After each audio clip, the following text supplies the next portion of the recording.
Welcome.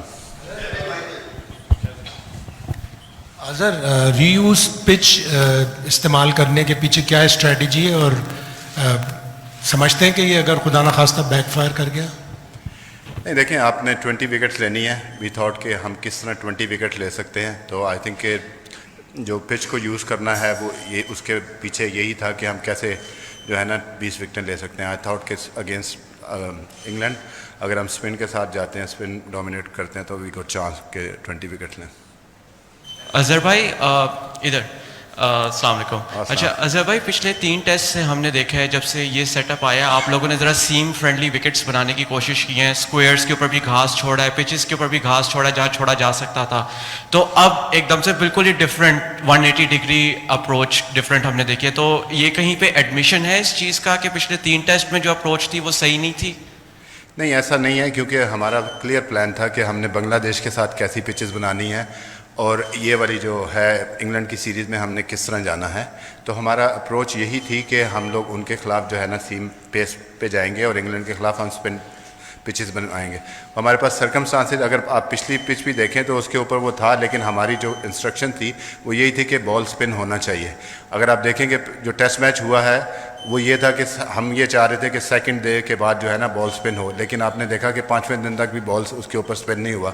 तो आई think कि अभी जो अगला टेस्ट मैच है, होपफुली कि 9th डे की जो पिच है उस पर हो सकता है कि बॉल स्पिन हो।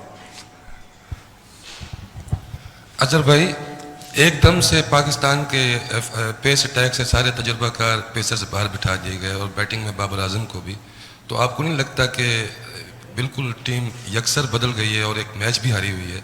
और जहाँ तक पिचेस का ताल्लुक है, हम पिछली सीरीज़ों से सुन रहे हैं कि आप हजरात अपनी मर्ज़ी की पिचेस बनाते हैं लेकिन नतीजे नहीं निकलते वैसे, तो अभी क्या तवक्को होगी कि आइंदा भी? देखें, जहाँ तक आपने टीम चेंजेस की बात की, बाबर जो है वो हमारे नंबर 1 प्लेयर हैं, इसमें कोई क्वेश्चन नहीं है, उनकी टेक्निक, उनकी एबिलिटी।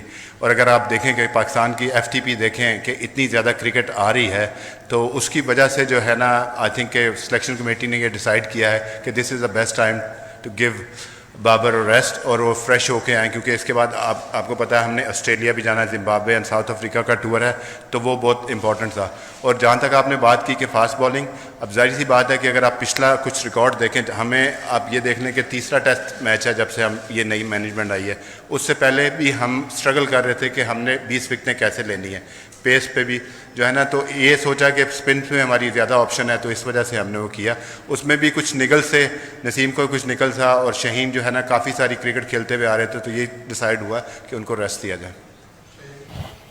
अजहर, एक तो लगातार 3 टेस्ट मैचेस अब होम ग्राउंड इसी 1 महीने के अंदर आ रहे हैं, दूसरा आपने चेंजेस इतनी ज़्यादा कर ली, ये प्लान तो बन गया कि 20 विकेटें ले लेंगे आप, तो एक्स्ट्रा प्रेशर नहीं हो गया कि नए यकदम इतनी चेंजेस करके जाएंगे आप स्क्वाड में?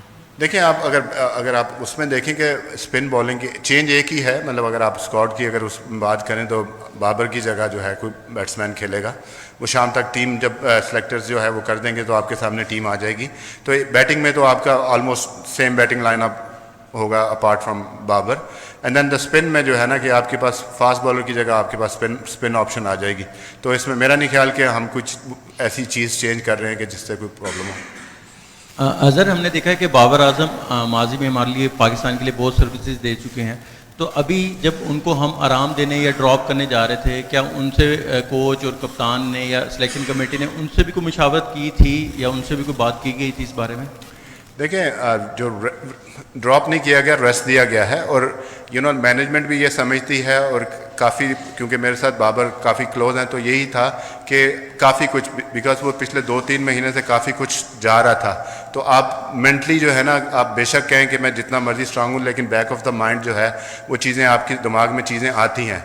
Babar was willing to play, लेकिन वो यही था कि best benefit for Babar and for Pakistan team in the future, वो यही डिसीजन था कि अगर उनको रेस्ट दिया जाए, वो फ्रेशन अप हों, क्योंकि आगे क्रिकेट बहुत ज़्यादा है। इसके बाद जो है हम अप्रैल तक जो है ना मुसलसल क्रिकेट खेल रहे हैं, टूर आफ्टर टूर है, और यही वजह थी कि शहीन का भी यही था, क्योंकि वो उन्होंने इतनी ज़्यादा क्रिकेट खेली है, तो यही वजह थी कि ये डिसीजन लिया गया।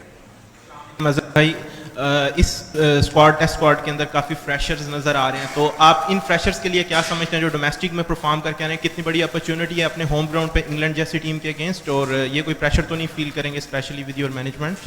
देखें ये सारे जितने भी प्लेयर हैं एक्सपीरियंस प्लेयर हैं, इसमें कोई ऐसा प्लेयर नहीं है कि आप ये बात करें कि कोई यंगस्टर है सिवाय मेहरान मुमताज़ के, बाकी सारे एक्सपीरियंस प्लेयर हैं और काफ़ी अरसे से फर्स्ट क्लास क्रिकेट खेल रहे हैं।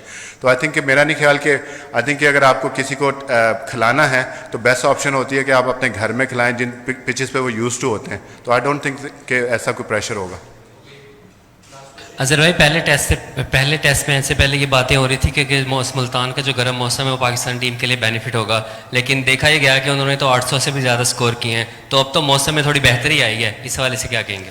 देखिए आई थिंक कि मौसम डेफिनेटली हम बात कर रहे थे कि इंग्लैंड की टीम जो है वो इंग्लैंड से आ रही है, वहाँ पे सर्दी है, बीनीस पहने हुए हैं और वो है, लेकिन आपको एक चीज़ का नज़र आएगा कि जब आप फिट होते हैं तो वो कंडीशन जो है ना वो ज़्यादा मैटर नहीं करती। कि अगर आप देखें कि जिस तरह मैं बात करूंगा जो रूट इतने एक्सपीरियंस प्लेयर हैं, जिस तरह वो उन्होंने इनिंग्स खेली और उसके बाद आके वो सिली पे खड़े हो गए, या 300 पे हैरी ब्रुक्स जो है ना वो डबल अपने उस तरह भाग रहा है, तो फिटनेस जो है ना वो उनकी फिटनेस बहुत बेहतर थी, तो उनको वेदर से वो कोई उन्होंने डिस्टर्ब नहीं हुआ उससे। Hi Azza, could I just ask about the decision to play on the same pitch, whose idea it was, and sort of what the effect will be on how it might play this week? Because like these guys asked me the question, like we left the grass, lot of grass on the pitches, and we want ball to turn. Okay, we felt like we can have the home advantage, and like we can use that pitch into our favor. Let's see, like we can find out, after this test match if it worked for us or not. Time will tell us, but that's the reason behind it. Sorry if you've been asked this. Have you settled on a team for tomorrow? Yes, almost. We know the coaches and the selection committee has discussed, and they are having a discussion. I think we were pretty sure who are the 10, and they will announce in the evening. So you will find the final 11 in the evening. Are the coaching staff and all the players supportive of the decisions that have been taken in terms of the squad that's been named? Yeah, absolutely, because it's important, like we can't say, oh, this is our decision. We as a PCB, like it's our decision, like a coaching staff or selection committee, we are part of one group, and this is our decision.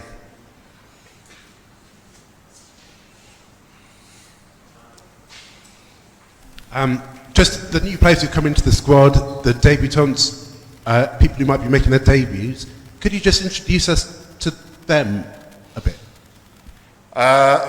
It's not decided yet who's going to play, but I can tell you Miraan Mumtaz is the guy who is a left-arm spinner, and he had a phenomenal last season. Like he was part of Pakistan Shaheen team for Australia. He's done really well. And the other guy, Kamran Ghulam, he came in. He had a wonderful first-class career, and he's been performing for Pakistan in domestic cricket for the last 3 years. So Kamran Ghulam is the one. I think he will come in. These changes to the squad, have they affected the atmosphere in the group? Now it's kind of a newer group and some of the big players are out. No, if you see, before that this series, we only announced the team for one test match, and we knew we will have changes. It's not about the result, because after the third test match, we flying to Australia to play white ball cricket, and we knew it. In this series, we're going to rest Shaheen, we're going to rest all our main players, because if you see, our FTP is very hectic for the next 6 months. So we knew we're going to have the changes, depend on the pitches, and okay, what is best for us. Obviously, both teams batted 150 overs in the first innings last time. When you say you want the ball to turn, is the idea this week that a good match is a quick match, and we could be just three days? Oh, we need to take advantage. I think if games goes till the 5 days or 3 days, any pitch can happen. Like the way England plays normally, they finish the test match in 4 days. Whether they play in England or anywhere else, the test match finish in 4 days. Let's see if it finishes in 3 days or if it finishes 5 days. Azhar भाई, आपने 20 विकेटों की तो बात की है, लेकिन first test देखें आप कि हम रन्स नहीं कर सके. ये पिच भी जो नजर आ रही है, इस पे आप रन्स करेंगे तो मैच जीतेंगे. इस हवाले से आप क्या कहेंगे? नहीं देखें, आप रन्स करने से मैच नहीं जीतते, रन्स करने से मैच ड्रॉ ज़रूर हो जाते हैं। मतलब हमने 560 जो पहली इनिंग में किया था, उसके बाद 800, वो ये हुआ कि हमने आउट नहीं किए, इंग्लैंड ने हमारी 20 विकेटें ले ली। तो 20 टेस्ट मैच जीतने के लिए डेफिनेटली आपको फर्स्ट इनिंग में रन्स तो चाहिए होते हैं कि आपने फर्स्ट इनिंग में एक अच्छा टोटल करें और उसके बाद जो है आप अपनी अपोजिशन को उससे कम रन में आउट करें या थोड़े से ज़्यादा रन में करें तो आप गेम में होते हैं। इंग्लैंड ने हमें जो है ना अंडर प्रेशर किया, उन्होंने इतनी ज़्यादा लीड थी 276 की, एंड उन्होंने अपने आप को टाइम दिया कि हमें आउट कर सके। They bowled very discipline, they bowled with a good line and length, and they have the simplest plan, ball at stump, which we didn't do in the last test match.